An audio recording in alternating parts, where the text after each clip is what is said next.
Let us pray in the name of the Father, and of the Son, and of the Holy Spirit. Amen. O Jesus, through the Immaculate Heart of Mary, I offer you my prayers, works, joys, and sufferings on this day for all the intentions of your Sacred Heart, in union with the holy sacrifice of the Mass throughout the world, in reparation for my sins, for the intentions of all my relatives and friends, and in particular for the intentions of the Holy Father. Amen. Let us pray for the intentions of the Holy Father for the month of April. For the role of women, we pray that the dignity and immense value of women be recognized in every culture, and for the end of discrimination that they experience in different parts of the world. Our Father, who art in heaven, hallowed be thy name. Thy kingdom come, thy will be done, on earth as it is in heaven.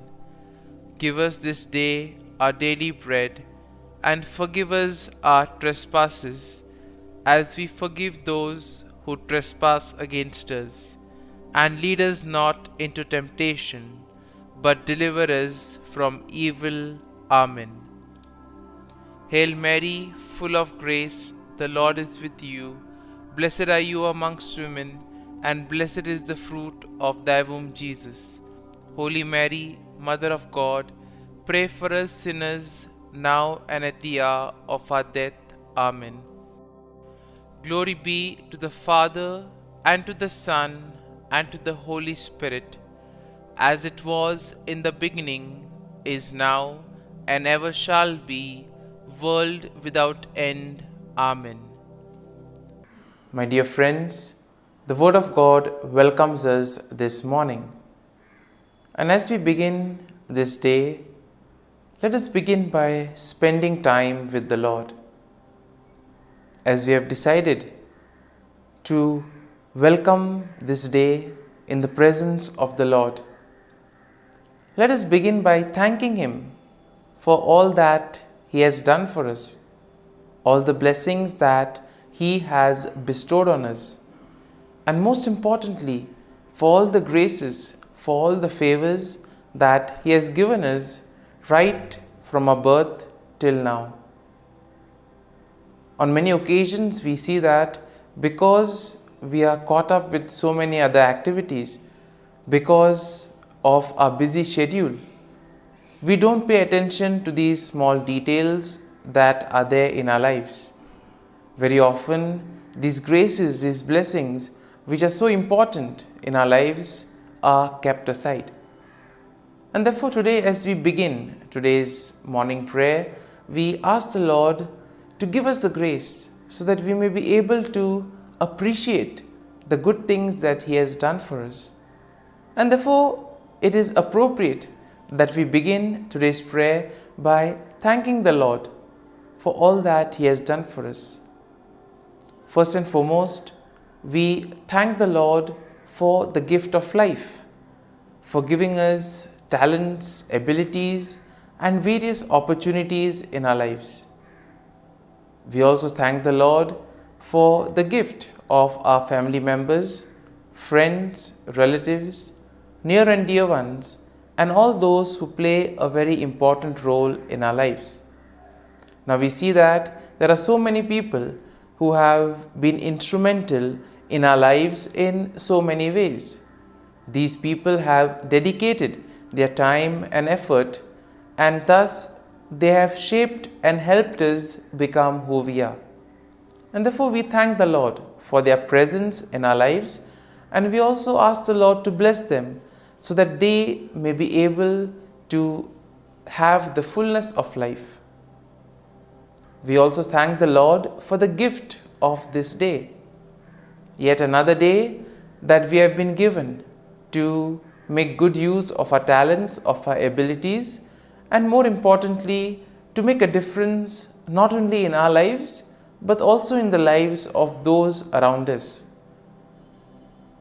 We also thank the Lord for the various opportunities that He has given us.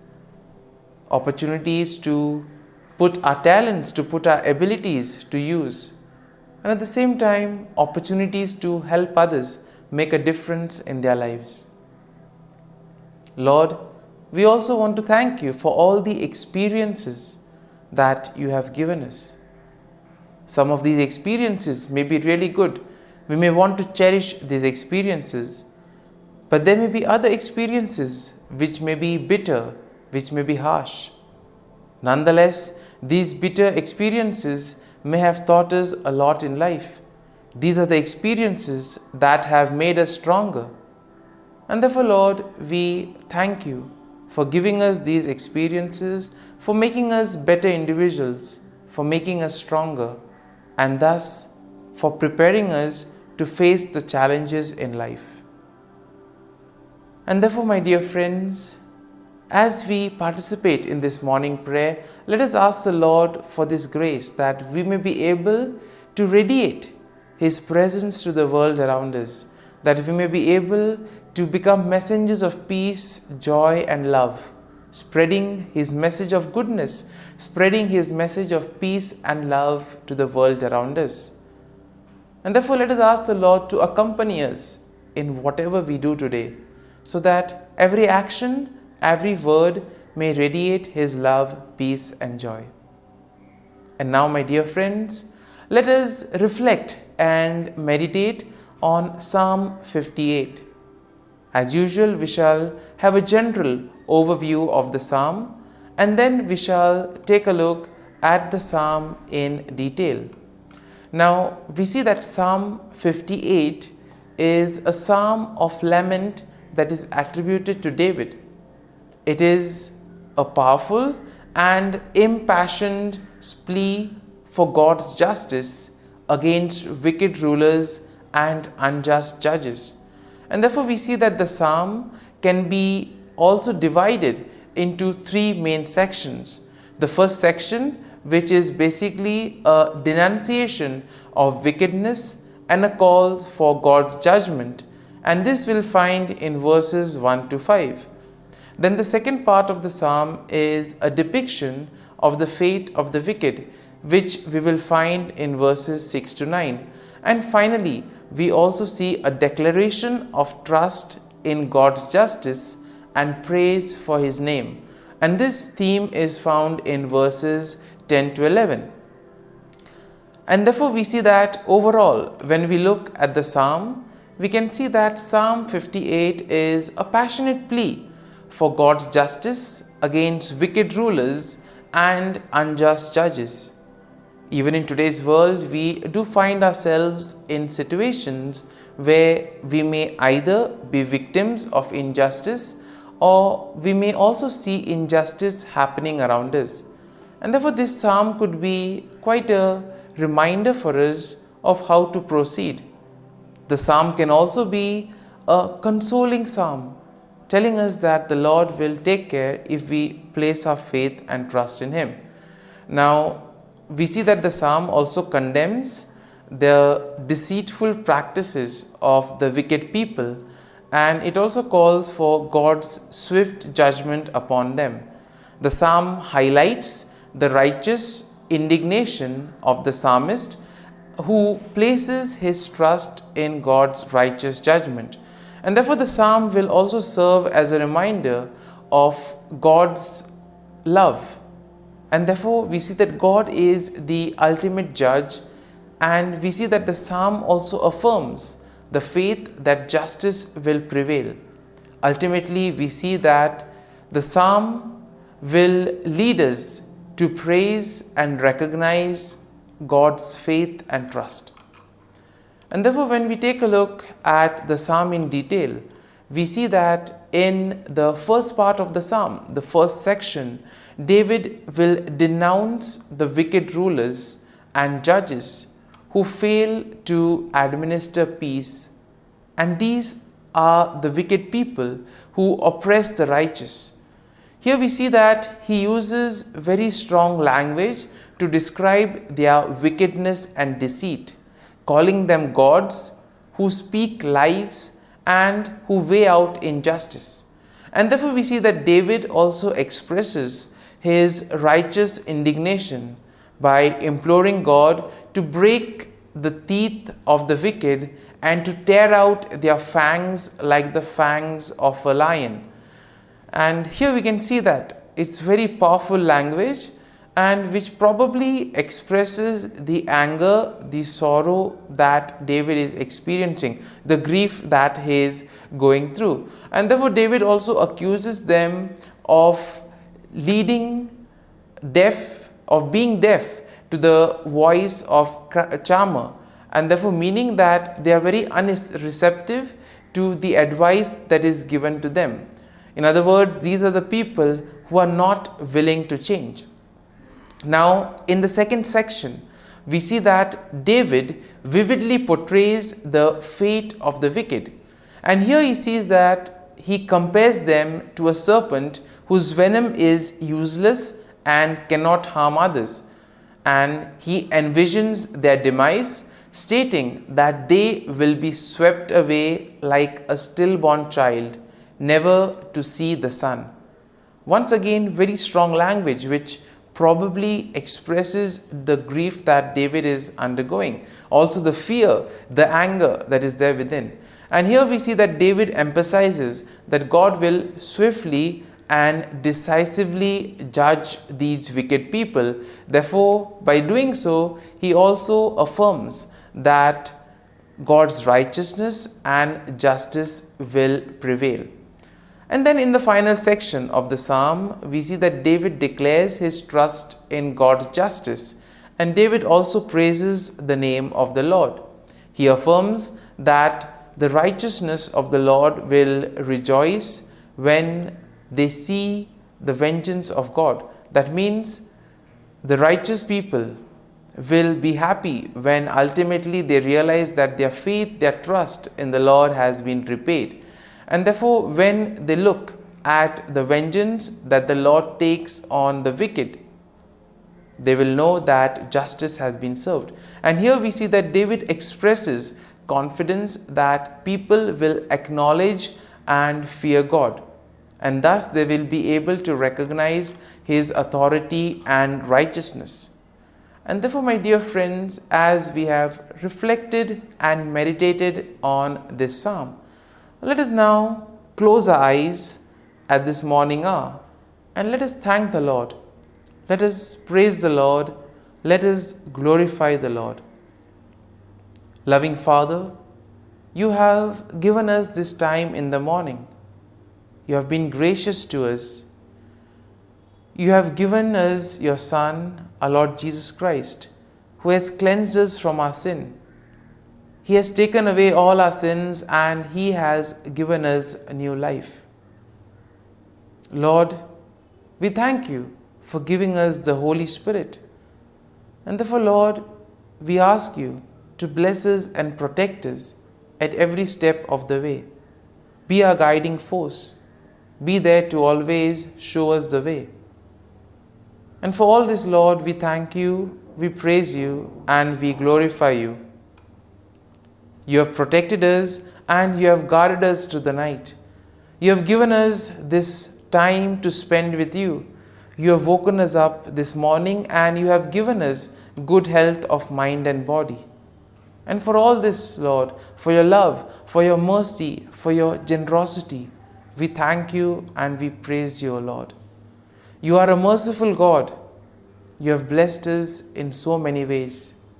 As we reflect on our blessings, as we reflect on all the good things that have happened to us, as we reflect on our experiences, Lord, we want to thank you. We want to praise you for making us better individuals. And now, my dear friends, let us spend a few moments in silence and let us reflect on the psalm.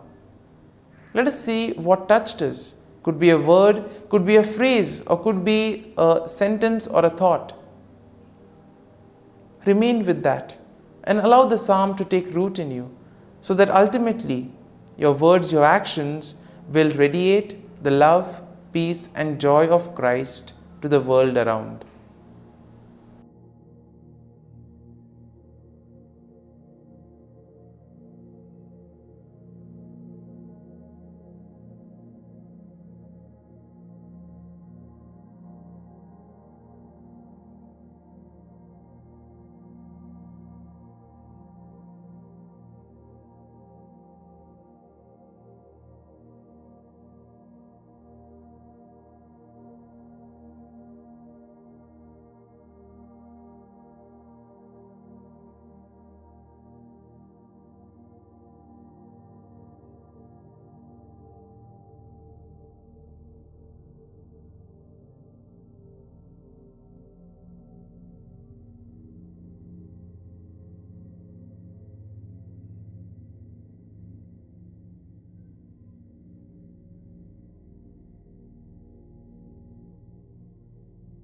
Prayer to Saint Michael the Archangel for protection.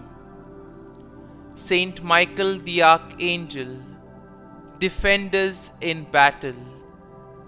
Be our defense against the wickedness and snares of the devil. May God rebuke him, we humbly pray. And do thou, O Prince of the heavenly hosts, by the power of God, thrust into hell Satan and all the evil spirits who prowl about the world, seeking the ruin of souls. Amen. Act of Adoration. O Sacrament most holy, O Sacrament divine, all praise and all thanksgiving be every moment thine. Saint Gertrude Prayer for souls in purgatory. Eternal Father, I offer Thee the most precious blood of Thy divine Son, Jesus, in union with the masses said throughout the world today, for all the holy souls in purgatory, for sinners everywhere, for sinners in the universal church, those in my own home and within my family. Amen. May the divine assistance remain always with us, and may the souls of the faithful departed through the mercy of God rest in peace. Amen. Glory be to the Father, and to the Son, and to the Holy Spirit, as it was in the beginning, is now, and ever shall be, world without end. Amen.